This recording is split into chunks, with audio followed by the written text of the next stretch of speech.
Hi, my name's Lana, and this is It's Spooky Time, and today we are going to be going over the Hillsborough Stadium disaster. Now, a quick disclaimer before we get in. I'm not here to offend families or be disrespectful to the victims, so I'm going to try to be, as respectful as I can, considering how these people passed away.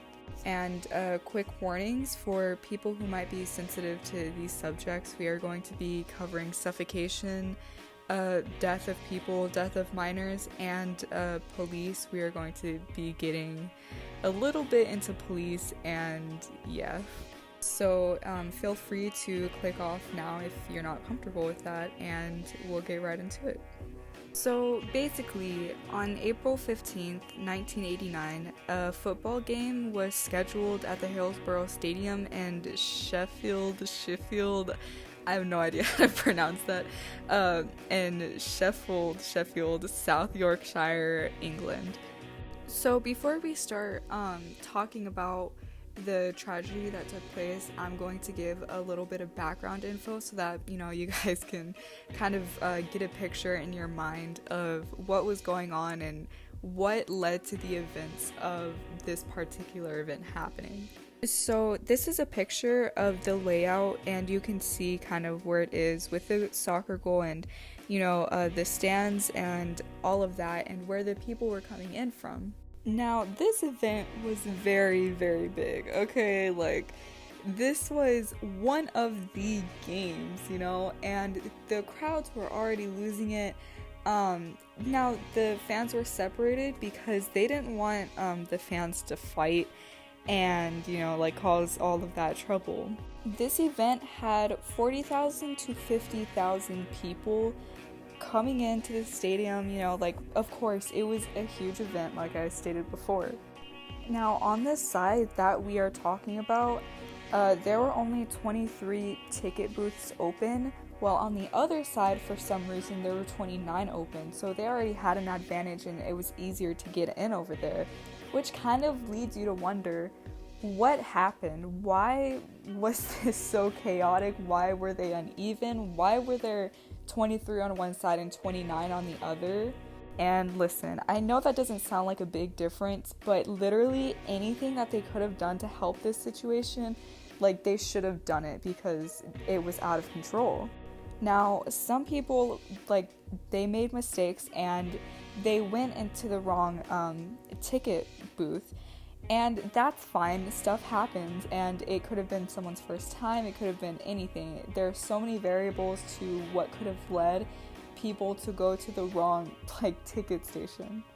But there were 5,000 people waiting in just that area alone, 5,000 people. So this caused a bottleneck situation, and there were so many people coming, and these people who were being turned away couldn't figure out how to get out. There was no room to get out because everybody was rushing in. Now, we're going to talk a bit about the police and the security in here now, because this is where it starts to blow my mind and how this even happened in the first place. So because there were a limited amount of places where you could enter because they wanted to keep the fans separated from preventing fights and, stuff like that, it was very, very limited. And there were so many people showing up that the police were calling a public service announcement to, stop showing up. They were trying to get people out of there because people were causing fights and there were people, just overall being disruptive. Now, the problem causers were not the only people that were causing problems, ironically.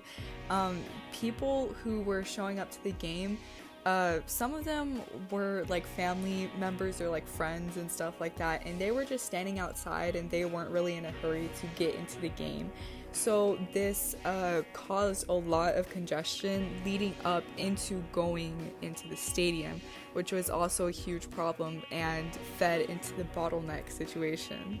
The imbalance in people was so bad that the announcer for the football game was looking everywhere and was like, look, this is already gonna be a situation. Look at how uneven this is. Like, a lot of people are pouring in, and it's literally insane. Like, what is going on here? It even got so bad that, like, on the TV and radio, they were saying, hey, if you don't have a ticket, stay home, dude.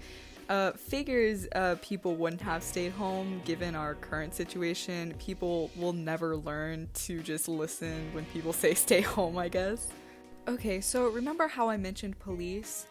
Well, okay, so they were kind of in charge of managing everything. They were in charge of, like, getting it together and, you know, like, kind of making sure that the people weren't getting out of control. That's why the ticket booths were set up in the first place, and to not letting too many people in at once, because they didn't want fans to clash and all of that, whatever. Well, the guy in charge of this is literally crazy. So the guy in charge of this, his name is David Duckenfield, and he had no experience with this type of crowd whatsoever. Like, none. Okay, like, and that blows my mind, because it says that he had little to no experience with dealing with this type of stuff. Why would you put someone who has no experience with this in charge of something like this? Like, that is literally insane. Like, to me, it's insane. Now, because there were over 5,000 people in this area trying to get into this game, instead of, you know, like, telling everybody to, like, back up, or hey, open more ticket booths, or, you know, like, if you don't have a ticket you need to get out, he ordered the exit gates to be opened, which in turn led to so many people just pouring, like, into the stadium. Okay, like, just pouring in. It, like, nobody was checking tickets at this point. Nobody was, you know, like, hey, maybe we should, you know, like, get these people over here. Nobody was doing any of that stuff at this point, right? Like, that just blows my mind. Now, I'm not sure how many people have been to, like, a concert or, like, a stadium, but, like, when you're first entering, there's, like, a rush, you know, you're like, okay, come on, like, let's get in there, and, like, everybody's running, and, you know, especially because at this point the game was, like, about to start. But instead of there being, like, a huge rush to get in there, it was so packed that it was just like a steady walk, you know, like, it wasn't like quick walking or anything. There were just so many people there, just, like, jam-packed into the tunnel trying to go in. Now, okay, I'm not going to blame this entire situation on the police, because they had requested a 20-minute delay for the game, because they had requested that 2 years prior. But this request got denied. I think it's because it was too late or something like that, but that's ridiculous. Like, you should know what's going on with your game, in my opinion. Like, you should see the loads of people trying to get into your game, and it was just ridiculous. But yeah, so at this point the game was starting, and, you know, it was just, everything was about to go down, you know, like, everybody was excited. You could hear, like, all the fans, like, you know, like, getting into it, you know. It was just, it's like your average game, except people are, you know, kind of walking to their death and injuries at this point. Okay, so I'm throwing the same picture of the layout back up on screen, but I have the place where everybody was going into circled this time, so that, you know, everybody can kind of get a mental image on what's going on. So people were crowding into these pens, and the huge tunnel of people that were going in there, they were already going into a filled area. Like, there was nowhere to go at this point. Like, everybody was just walking and walking and walking and trying to get into this game. So this is where it's going to start getting a bit intense. This is where I'm going to start discussing the things that I put warnings for in the beginning. So it's just gonna kind of get more intense from here. Now, because of how many people were getting in there, pushing, shoving, you know, doing anything they can to see the game, the people who were already in the pens were literally being just completely squished and suffocated. And I'm gonna put up a picture real quick, so just a quick warning. Okay, this picture right here literally terrifies me so much. Like, I cannot fathom being in these people's shoes and like getting in there already and like trying to enjoy something that you care about, and then literally like being like suffocated from like everybody around you. Y'all, this picture is literally from a horror manga, okay? Like, I see no difference whatsoever. Like, and this picture terrifies me. I can't even begin to try to picture being in this type of situation with a bunch of other people around me. Well, the situation got so bad that people from like up top started grabbing onto people from the bottom and like helping them climb up and, you know, like getting them out of there and trying everything that they can to help. There was one guy who said that he was trying to pick up a girl, and when he just lost her and she just like fell into the crowd, and he was just like looking in horror, and he couldn't do anything to help her at that point because she was too far down. Like, I can't even imagine being one of those people. So at some point during all of this happening, the pin that holds people back from entering the field bursts open, okay? And people are like flying out. Like, people are just like going out like they can't breathe. Everybody's suffocating. People are trying to pull other people out so that, you know, they can get air. At this point, the referee actually called both of the teams to go back in, and the other side was furious. They were like, oh, like, that team is so awful, like, they're breaking in to get to the players and blah, blah, blah. But that wasn't the case. We all know what's happening at this point, and they could not have been more wrong in this situation.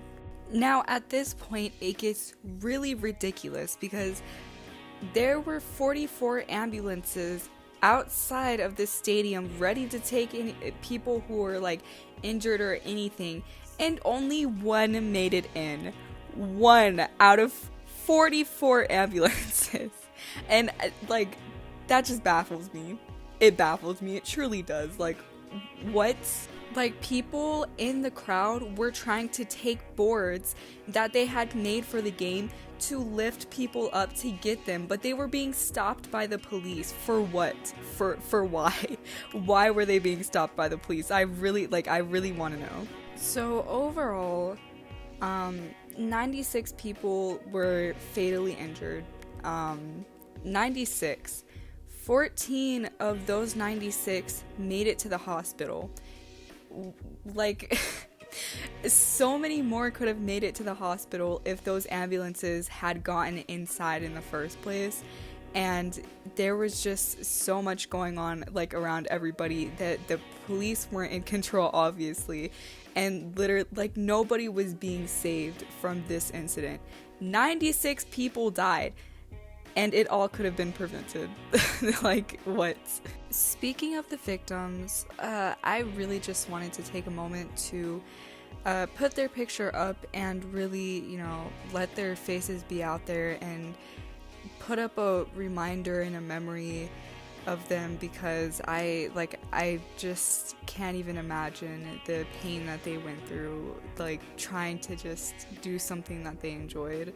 It really does hurt to see so many young people and people who had kids and families, and like they were getting like their lives together and everything, just like be stripped away from them, all because of like some poor planning and like angry people. Like, it's just so awful. Okay, moving on from that, I also wanted to say that to this day, the police and the guy in charge still say that it's the fans' fault for doing this, for causing this entire situation. What? What? Like, that makes no sense. Like, from the story that I just told you guys, who would you blame? Because I would blame the planning, the police, the people running this entire stadium. Like, how do you not see like this entire crowd of people and just say like, oh yeah, it's okay, like just keep the game going, like it'll be fine? Like, what's it? Like, it makes no sense.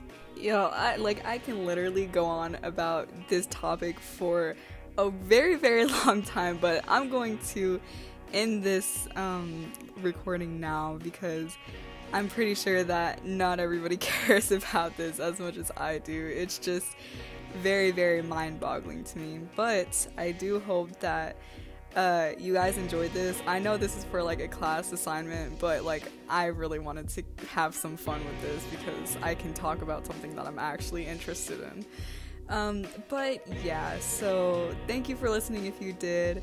I'm not sure what I'm gonna do for my next topic, but like it'll be pretty lit, I'm hoping. But yeah, anyways, bye.